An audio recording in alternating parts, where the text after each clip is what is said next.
Welcome to the Explainer. Today, we're diving into a super practical, comprehensive handbook on Ampalaya disease management.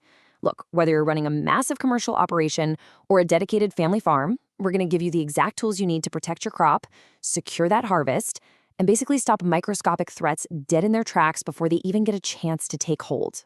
Because let's be real, farming Ampalaya, it's a high-stakes game. And to kick things off today, we really have to ask a tough question. What is actually killing your plants? Like, are microscopic enemies quietly eating away at your profit margins before you even spot that very first yellow leaf? Well, today we're exposing those invisible enemies and figuring out how to proactively protect your yield. So here's our quick agenda for today. We'll start with the Ampalaya disease threat, then move on to identifying the culprits. After that, we'll cover integrated disease management, look at weather and water management, and wrap up with some essential tools for farm success. All right, let's jump right into Section 1, the Ampalaya disease threat. Now, to me, one of the most fascinating concepts in plant health is the disease triangle. You see, diseases don't just strike randomly, no. They need a perfect storm of three exact elements to happen: a susceptible host plant, an active pathogen, and a favorable environment. And the absolute brilliance here, it's the vulnerability of this whole setup. If you just remove one of those elements, the disease literally, mathematically, cannot occur. But to break that triangle, you have to know how these pathogens, the fungi, the bacteria, the viruses, how they actually navigate your farm. Honestly, they're master hitchhikers. A single microscopic spore can catch a ride on the wind during a violent storm. It can flow silently right through your irrigation lines or just hide out on a contaminated seed. They even travel on bugs, unsterilized pruning shears, or, get this, the mud packed right into the treads of your own boots. So blocking these precise pathways, that is your true first line of defense. Okay, moving right along to Section 2, identifying the culprits. So probably the most common and definitely the most costly mistake out in the field is confusing a microscopic infection with a physical insect attack. Listen, diseases destroy from the inside out, right? They cause these mysterious spots, severe rots, and wilting down at the cellular level. Pest damage, on the other hand, leaves undeniable physical trauma. You're looking for chewed edges, irregular holes, or literally catching the bugs in the act. If you misdiagnose this, you're going to end up spraying the wrong treatment entirely. And that just wastes your precious time and money while the real culprit is out there multiplying. Now, another major trap is confusing a full-blown disease with simple nutritional stress. Say your Ampalaya is starving for nitrogen or calcium. Well, the yellowing or structural damage usually looks symmetrical. It shows up across the whole plant or very uniformly on specific older leaves. Diseases, though, they are opportunistic invaders. They spread chaotically. They expand unevenly, pushing outward from the exact localized spot where that pathogen first landed. Keep this quick reference table handy. These are your top microscopic threats, and they all have very specific environmental triggers that you can track. Got high humidity? Well, that's basically the dinner bell for powdery mildew, which you'll recognize by those distinct white powdery spots.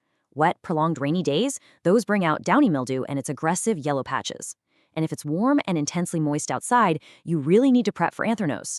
That's the fungus that carves those terrible dark, sunken lesions right into your harvestable fruit. The takeaway here, anticipate the weather and you anticipate the enemy. Let's dive into Section 3, Integrated Disease Management. So integrated disease management, or IDM, completely flips traditional farming on its head. If you look at the breakdown, chemical control is actually the absolute smallest slice of your defense. At just 15%, it is strictly a last resort. True IDM heavily prioritizes things like cultural management and farm sanitation, which together make up 60% of your effort. We're talking crop rotation and completely removing infected plant debris.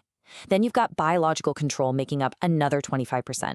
This means using beneficial microbes like trichoderma to actively hunt down and outcompete the bad guys long before you ever even think about uncapping a chemical bottle. And that brings us to the IDM golden rule.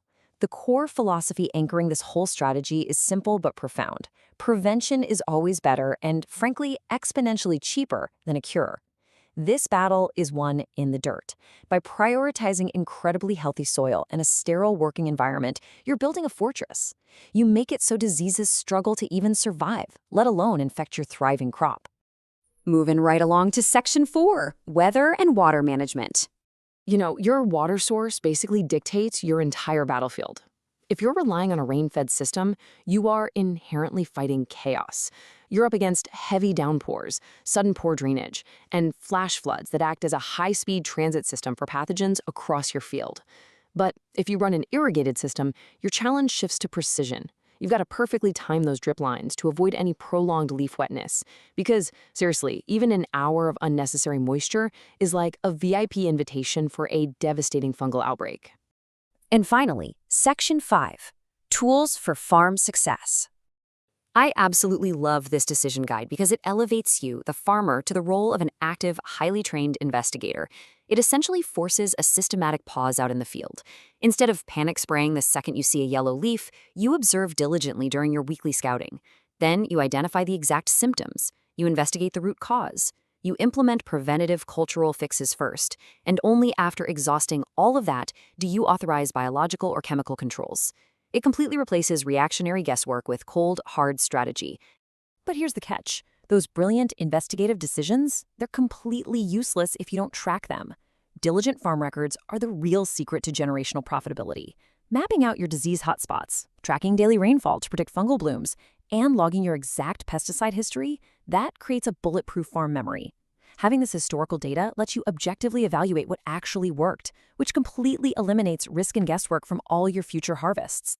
This quote perfectly sums up the entire handbook. Integrated disease management is a practical system of prevention, monitoring, and early detection where a healthy foundation dictates your harvest. You see, this isn't just a list of extra chores for the week. It is your ultimate, proactive shield against catastrophic crop failure. So I'm going to leave you with this final, critical thought today.